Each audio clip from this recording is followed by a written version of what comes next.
नमस्कार। ग्लोबल अनिश्चित माहौल के बीच माइक्रो स्मॉल मीडियम एंटरप्राइजेस के कारोबार पर पड़ते असर का हम जायजा लेंगे और कारोबार की लाइफलाइन फाइनेंसिंग पर फोकस करेंगे। हमें ज्वाइन कर रहे हैं Mukesh Mohan Gupta, president CI MSME, और साथ ही मौजूद हैं जुगल मंत्री, director and CEO Anand Rathi, global finance. आप दोनों का शुक्रिया, थैंक यू। शुरुआत मुकेश जी से। मुकेश जी, आप उठापटक के बीच MSMEs के मूड को किस तरह देख रहे हैं?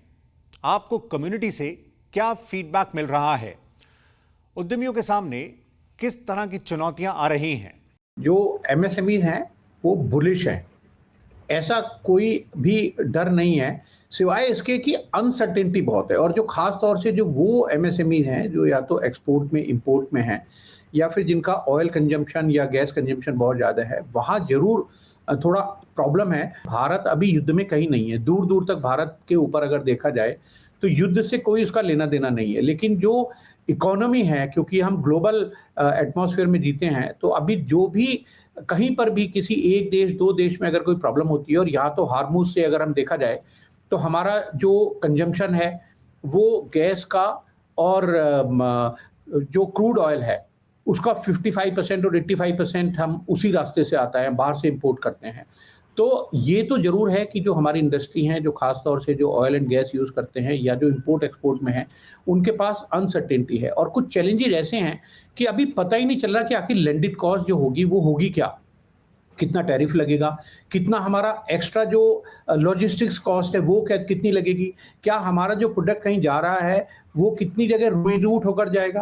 कहीं रीरूट होकर जाएगा तो ऐसा तो नहीं कहीं बीच में किसी एक कंट्री में, वहाँ पर किसी एक पोर्ट में उसको रुकना पड़ेगा, वहाँ कोई वेयर हाउस ढूंढना पड़ेगा, उस कंट्री की क्या पॉलिसी है, वहाँ पर क्या वो एडिशनल हमारे ऊपर टैक्स लगेगा, या कितने दिन वो कुछ ऐसा होगा कि वहाँ पर कोई ऐसा सिस्टम है कि भाई वहाँ पर हमें 30 दिन 60 दिन वहाँ माल रखना पड़ेगा। वहीं पर जो हमारा इंश्योरेंस कॉस्ट है उसका कितना हमारा दाम बढ़ेगा, अगर वो मटेरियल हमें वापस अपनी कंट्री में बैक मंगाने पड़ेगा तब क्या स्थिति होगी, हमें कितने वेयर हाउसेस चाहिए होंगे।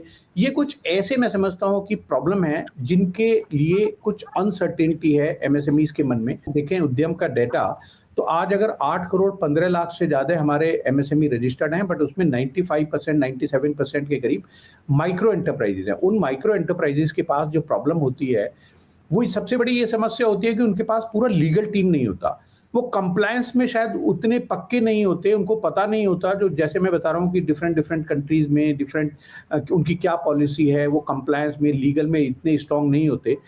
उसकी वजह से उनकी शायद समस्या और ज़्यादा बढ़ जाती है। उनको ऐसा लगता है कि कहीं भी किसी भी कंट्री की कोई पॉलिसी हमसे चूक हो गई तो पता नहीं हमारे ऊपर क्या पेनल्टी लग जाएगी।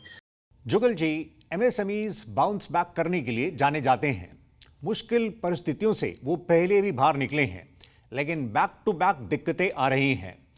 डिस्रप्शन के इस दौर में आप MSME क्रेडिट के मोर्चे पर लेटेस्ट ट्रेंड्स के बारे में बता सकें। MSME में एज ऑफ नाउ हमको पूरे MSME सेगमेंट को in the present context of Gulf war we should divide into two parts. So one sector which is, I would say, which caters to the captive industry and which is completely war agnostic, जिसके ऊपर वार का कोई impact नहीं है. और दूसरा वो segment जो कि गल्फ वॉर से के कारण जहाँ पे अनसर्टेनिटी है और अनइजीनेस है. तो अगर हम MSME से पूरे सेक्टर को, पूरी इंडस्ट्री को अगर इस दो पार्ट्स में डिवाइड कर देंगे तो हमें समझ में आए, हमें उसका एनालिसिस करने में और उसके ऊपर डिसीजन लेने में बड़ी आसानी होगी. तो जो सेगमेंट कैप्टिव सेक्टर को कैटर करते हैं, वहाँ पे गल्फ वॉर को लेकर मामूली सी अनिश्चितताएं हैं, परंतु एज सच उनका बिजनेस इम्पेक्टेड नहीं है. बट जो सेक्टर डायरेक्टली और इनडायरेक्टली क्रूड, गैस और तमाम वो सारी रॉ मटेरियल और सप्लाई जो कि GCC कंट्रीज से आते हैं और उसके कारण अगर इम्पैक्ट हो रहे हैं, वहाँ पे चैलेंजेस हैं, वहाँ पे बहुत सारी उनको डिफ़िकल्टी है. बट अगर फाइनेंसिंग के लिहाज से हम बात करना चाहें तो फाइनेंसिंग भी देखिए कि कोई भी एज ए फाइनेंसर दो तरह की फाइनेंस किसी भी बिजनेस को हम मुहैया करवाते हैं. एक फाइनेंस होती है जो कि कैपिटल एक्सपेंडिचर के लिए इंकर की जाती है, जहाँ पे बिजनेसमैन और व्यवसायी नई कैपेसिटी लगाने में या कैपेसिटी एक्सपांसन करने के लिए लोन अवेल करता है और नई कैपेसिटी खड़ी करता है, और दूसरी वर्किंग कैपिटल को मैनेज करने के लिए उसको फाइनेंस की जरूरत होती है। जो भी सेक्टर गल्फ वार से थोड़े से भी जुड़े हुए हैं, वो सारे सेक्टर में अगर आप देखेंगे तो सारे capex plan wait and watch mode पे हैं, क्योंकि किसी को भी क्लैरिटी नहीं है। 1.5 महीने में कोई भी नई कैपेसिटी क्रिएशन के लिए, फाइनेंस के लिए, मुझे नहीं लगता कि कोई भी बिजनेसमैन इतना एग्रेसिव और एडवेंचरिस्ट होगा कि वो अभी जाकर अपना प्रपोजल किसी फाइनेंशियर के पास में लेके जाएगा।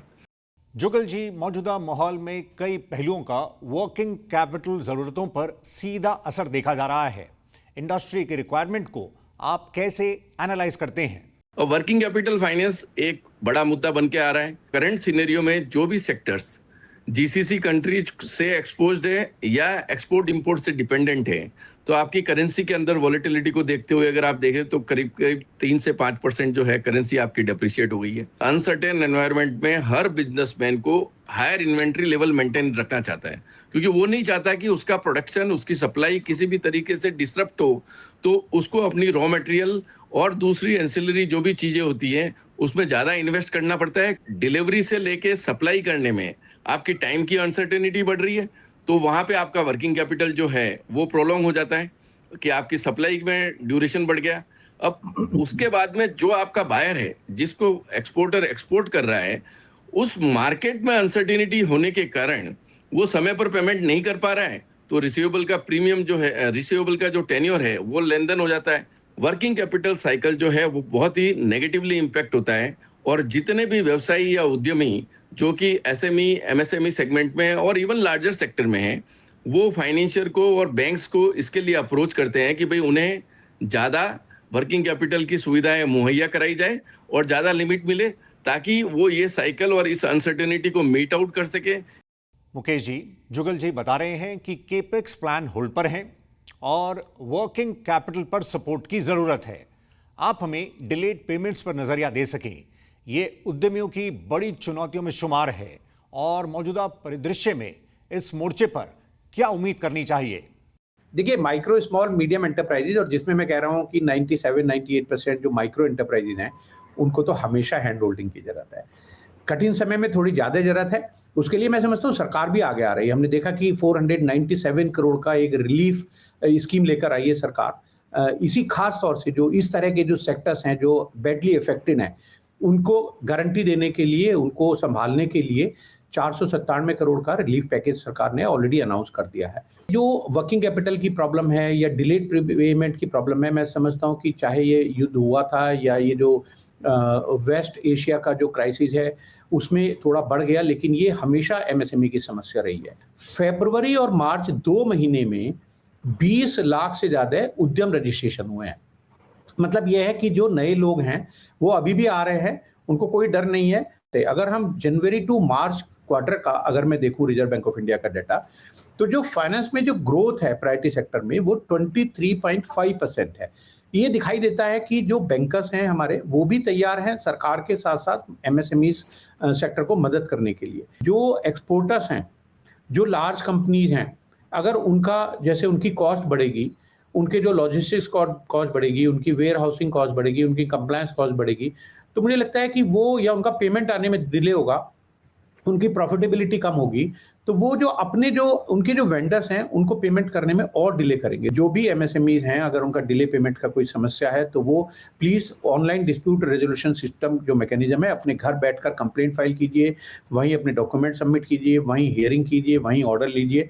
जुगल जी, आप एमएसएमईज के रीपेमेंट बिहेवियर पर क्या शेयर करना चाहेंगे और प्रभावित क्षेत्रों को लेकर आप किस रणनीति पर काम कर रहे हैं?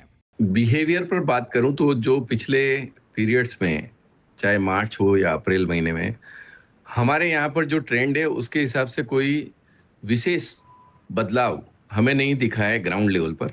इनफैक्ट हमारा कलेक्शन जो है, कलेक्शन एफिशिएंसी मोर और लेस वही है जो कि फरवरी में थी और जो कि मार्च में डेफिनेटली बेटर होती है, और अप्रैल में भी जो है उसमें कोई भी मामूली सी भी गिरावट इस गल्फ वॉर के को देखते हुए हमें कहीं पे भी नहीं लगी है कि जहाँ पे कलेक्शन में कोई डेंट आई है। नया जो ट्रेंड हम ये कह सकते हैं कि फाइनेंसिंग के अंदर वो बहुत सारे सेक्टर्स जो कि डायरेक्टली इम्पेक्टेड है, जैसे टूर्स ट्रेवल्स से रिलेटेड है, या जो गैस बेस्ड चीज़ें हैं, प्रोडक्ट्स हैं, रेस्टोरेंट्स हैं, वहाँ पे जरूर या तो रिक्वायरमेंट हमारे पास में टॉपअप के लिए रिक्वायरमेंट आ रही है कि उनको एडिशनल फाइनेंसिंग की जरूरत है।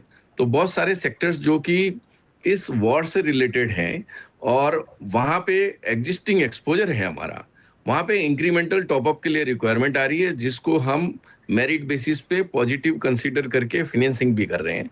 बट नए प्रपोजल के अंदर डेफिनेटली जो भी नए प्रपोजल अफेक्टेड सेगमेंट से आ रहे हैं, वहाँ पे हमारी कॉशियस अप्रोच है। अभी इस माहौल में भी हमने कोई भी तरह का क्रेडिट नॉर्म्स में कोई बदलाव नहीं किया है, केवल यह मान के चल रहे हैं कि जो अफेक्टेड सेगमेंट है, क्या वहाँ पर हम फॉयर और कैश फ्लो पे स्लाइटली डिस्काउंट दे सकते हैं। मार्च महीने में भी हम उतने ही एग्रेसिव थे और एक नया रिकॉर्ड हमने अचीव किया मार्च महीने में।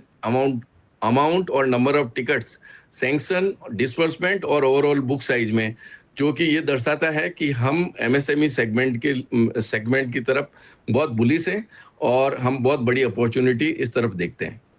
जुगल जी, जहां तक बात कोलैटरल की है, आप इंडस्ट्री के साथ इनसाइट्स साझा कर सकें।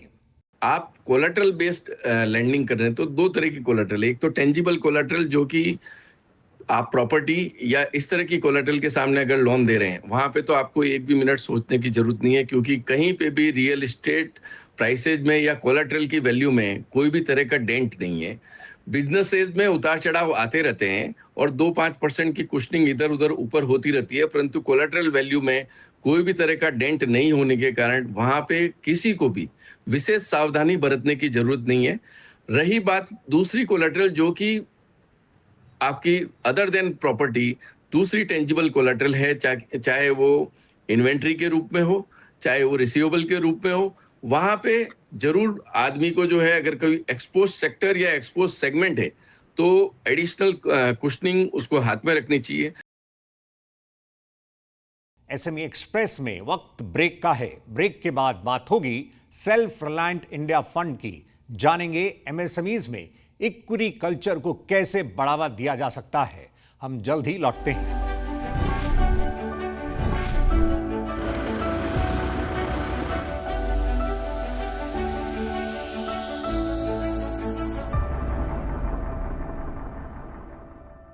Welcome back. आप देख रहे हैं एसएमई एक्सप्रेस। आज बात हो रही है फाइनेंसिंग के विभिन्न आयामों पर।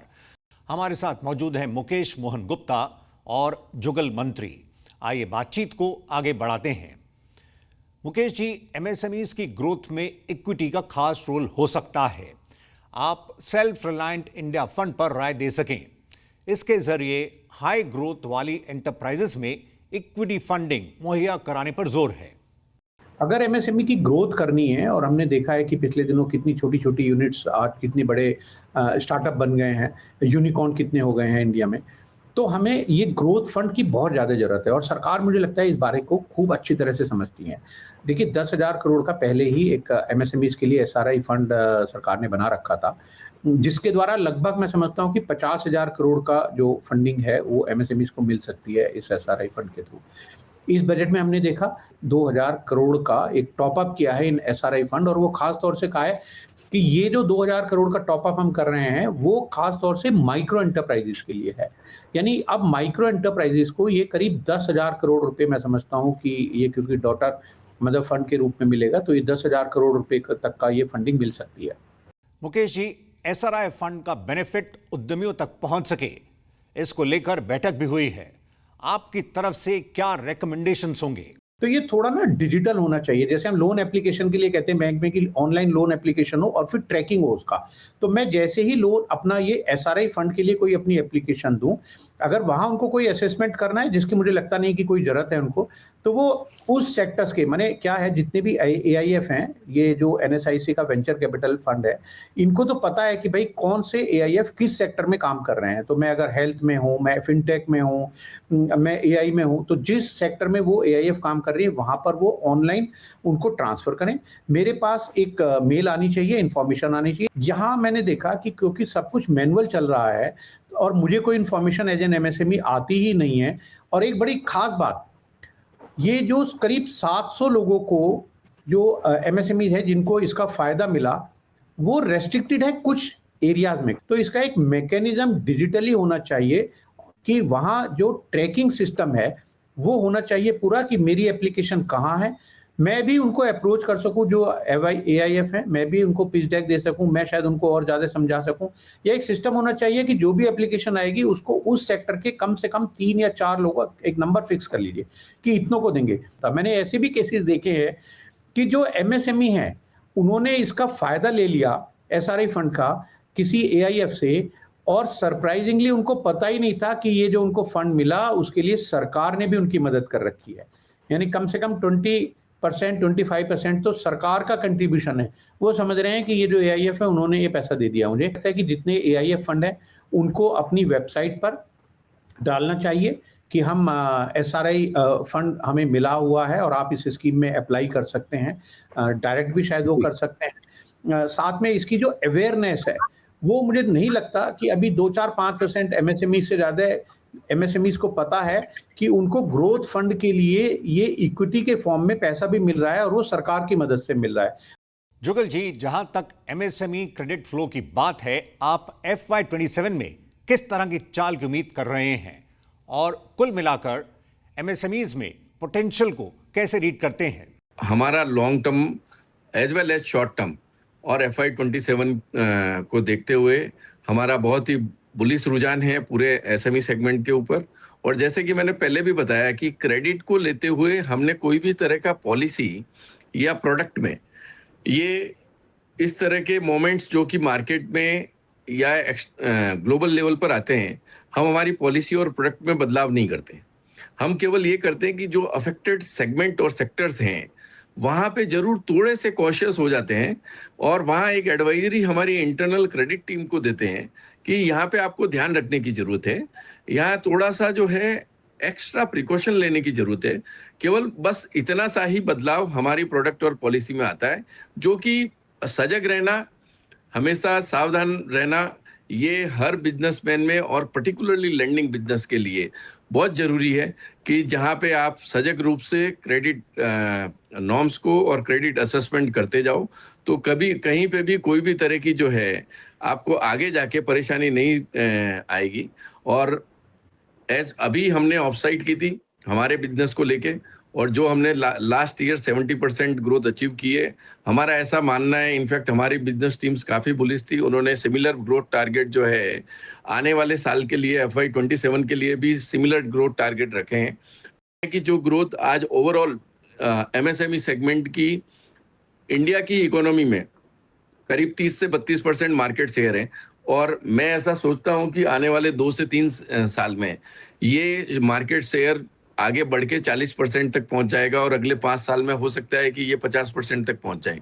तो इस तरह के ग्रोथ जो पैरामीटर्स हैं, क्योंकि आज इतने बड़े, इतने विशाल भारत देश में अगर हमको इंक्लूसिव ग्रोथ करनी है तो हमारी डिपेंडेंस केवल लार्ज सेक्टर पर नहीं हो सकती है। इसके लिए MSME सेगमेंट को पैन इंडिया लेवल पर सबको साथ में लेकर आगे बढ़ना पड़ेगा, और आगे बढ़ रहे हैं। जुगल जी, आपकी तरफ से इस उथल पुथल के बीच MSMEs के लिए क्या ग्रोथ मंत्र होगा ताकि वो अपना अगला कदम बेहतर रख सकें? मेरा सिंपल ग्रोथ मंत्र जो कि मैंने पिछले 35 साल में सीखा है कि जो भी व्यवसायी या जो भी प्रोफेशनल काम कर रहा है, वो अगर 3 चीज़ों पर फोकस करे कि अपना जो काम है उस काम को कैसे वो फास्टर, बेटर और चीपर कर सकता है।